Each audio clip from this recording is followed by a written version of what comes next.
In 2007, Britney Spears stood in a California salon, electric razor in hand, methodically shaving her head while paparazzi pressed their cameras against the windows. The world watched, laughed, and turned her breakdown into memes. No one intervened until it was too late. That is, until courts granted her father complete control over her life, her money, and her body. Now, 18 years later, history is repeating itself before our eyes, this time with former teenage pop star Justin Bieber. Because if you look beyond the headlines about his recent erratic behavior, his dramatic weight loss, and his cryptic social media posts about drowning in hate, what you'll find is the endgame of a system designed to exploit young talent until there's nothing left. A system that turns a blind eye to industry predators, encourages substance abuse, and treats mental breakdowns as marketable content. In this video, we'll take a look at how the same forces that led to Britney's conservatorship are closing in on Justin right now. You see, Justin Bieber wasn't supposed to exist. Not like this anyways. He was just a kid from a small Canadian town posting covers on YouTube when Scooter Braun stumbled across his videos in 2007. The same year, Britney would have her now infamous breakdown. Before anyone could process what was happening, Justin dropped Baby,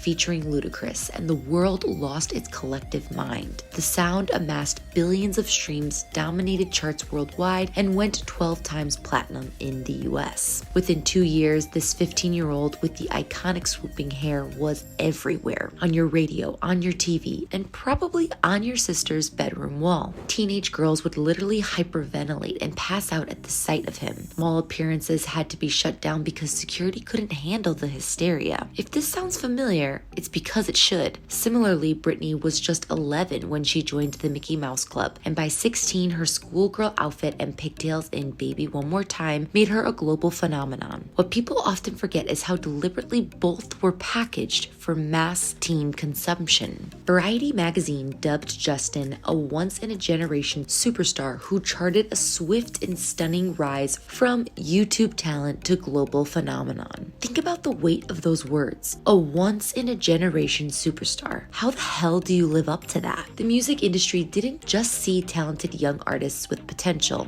They saw products, packages, assets to be marketed and sold. Justin's hair, his smile, his entire personality was carefully crafted to appeal to the massive tween fan base driving the Bieber machine. In later interviews, Justin would admit he basically had no childhood. He was on stage from an incredibly young age. His development sacrificed for album sales and tour revenue, just like with Britney. Both were placed on unsustainable pedestals, cheered and rewarded for a smile, a hair flip, a dance move. But it wasn't just the pressure of fame that damaged Justin and Britney. Like we'll see soon, it was also the adults around them who crossed unforgivable lines. Back in 2011, a 16-year-old Justin was at the Brit Awards where James Corden was presenting during the event. Things got awkward real fast. Corden leaned in uncomfortably close, commented on how amazing Justin smelled, asked his age, and then reached out to touch his face while making remarks about his beauty. You could see Justin felt uncomfortable from a mile away. But this wasn't an isolated incident. It was just one of many incidences where adults felt entitled to cross boundaries with a teenage boy who happened to be famous. Because in 2012, a 27-year-old Katy Perry was out here openly grabbing Justin's cheeks during a meet and greet at the Capital FM Summertime Ball. And later that year at the American Music Awards, a then 40-year-old Jenny McCarthy physically grabbed Justin by his butt on stage, kissing his neck against his will. His immediate reaction said it all. But as if it wasn't already bad enough, McCarthy would brag about it in interviews later on, saying she took the opportunity to molest him, like assaulting a teenager was something to be proud of. On the talk, Leah Remini tried to squeeze his face despite Justin repeatedly saying no 5 times. Then she went on to ask him a bizarrely inappropriate question for a 40-year-old woman to ask a teenage boy. Even David Letterman physically grabbed Justin's arm on national television when discussing his tattoos. When Justin wouldn't promise to stop getting ink, Letterman grabbed him and tried to forcibly wipe off his tattoos. In response, the audience had a good laugh. Though not sexual, it was one of the many proofs that adults in the industry saw no problem with repeatedly putting their hands on Justin without his consent. Britney faced similar treatment with interviewers asking about her breasts at 17, constant questions about her virginity, and inappropriate photo shoots designed to sexualize her while maintaining the facade of innocence. The violations weren't just physical.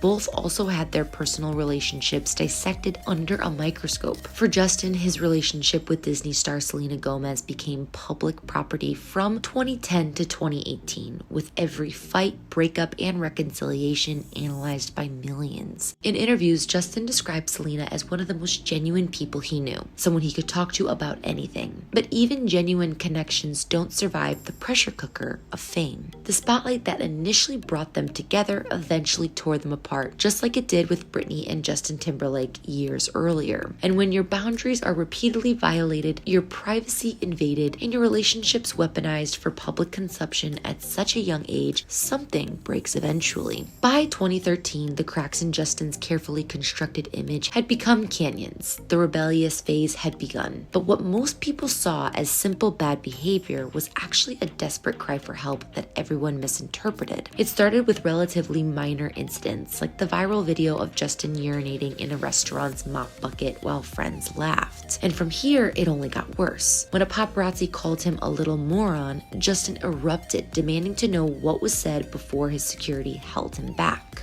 Months later, he was caught on audio throwing eggs at his neighbor's house, taunting that he had more ammunition ready. By January 2014, Justin was arrested in Miami for drag racing a Lamborghini while intoxicated. The mugshot of Justin smiling despite the circumstances became iconic for all the wrong reasons. This pattern mirrors Britney's 2007 breakdown almost exactly. The shaved head, the umbrella attack on the paparazzi car, the erratic public behavior that became late-night comedy fodder rather than recognized as the mental health crisis it clearly was. But beneath these public spectacles was an even darker reality. In later interviews and documentaries, Justin would admit to heavy substance abuse during this period. Lean, pills, MDMA, psychedelics, anything to numb the pain he was experiencing. The 2016 video of Justin at Diddy's party is particularly disturbing in retrospect. His dazed eyes, swaying posture, and bizarre behavior paint the picture of someone deep in the throes of substance abuse, surrounded by adults who enabled rather than helped him. By his own admission in documentaries, Justin had hit rock bottom. The shame of who he had become was overwhelming. The difference between him and Britney was just that Justin managed to pull back from the edge, or at least it seemed that way for a while. In 2015, he released Purpose, an album that wasn't just commercially successful but showed genuine artistic growth. His collaborations with Skrillex produced massive hits like Where Are You Now, Sorry, Love Yourself, and What Do You Mean, which turned out to be his first #1 hit. Justin appeared to be maturing both personally and musically. He spoke candidly about his past mistakes and expressed a desire to grow as a person. The public,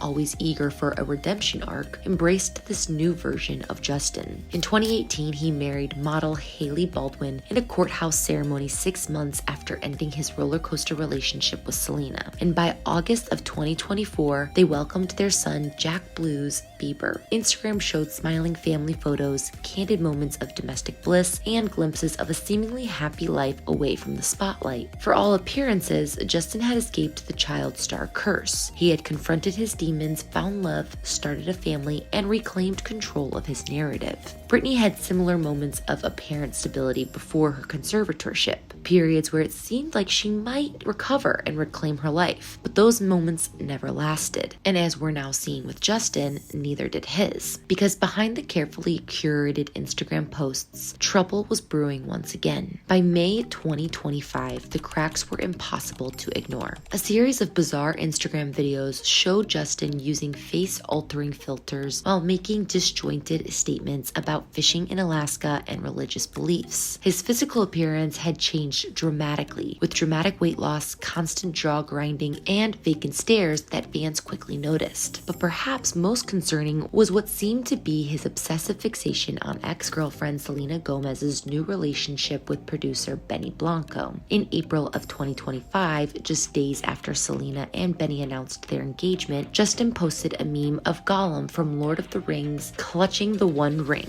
captured "Girls on social media when they get engaged." This wouldn't be the only time he seemed to be throwing shade at the couple. When Selena and Benny released their joint album, I Said I Love You First, Justin's social media activity became even more erratic. He even jumped on Instagram Live and previewed what many saw as a diss track targeted at Selena. Justin's recent business moves also add another troubling parallel to Britney's trajectory. Reports surfaced that Justin owed over $8 million to former manager Scooter Braun after breaking ties with him to self-manage. This mirrors Britney's attempt to break free from her father's control, a move that preceded her most public struggles. Despite all of this, sources close to Justin insist everything is fine, that Justin is in a great place, and that the concerns are overblown. However, it's impossible to turn a blind eye to what appears to be both a physical and mental collapse happening in real time. For one, visual evidence is overwhelming. This is not the same vibrant performer who once commanded stages worldwide. This is someone clearly struggling, yet surrounded by people who seem determined to maintain the illusion that nothing is wrong, just like with Britney.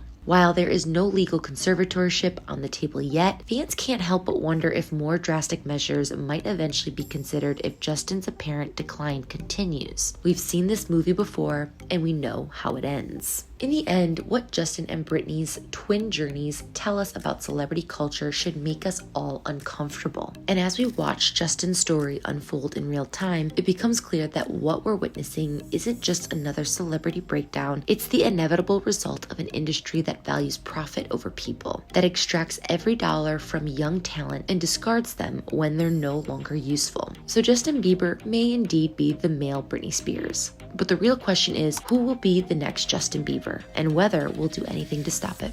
If you like this video, make sure to click and subscribe, and we will catch you on the next one.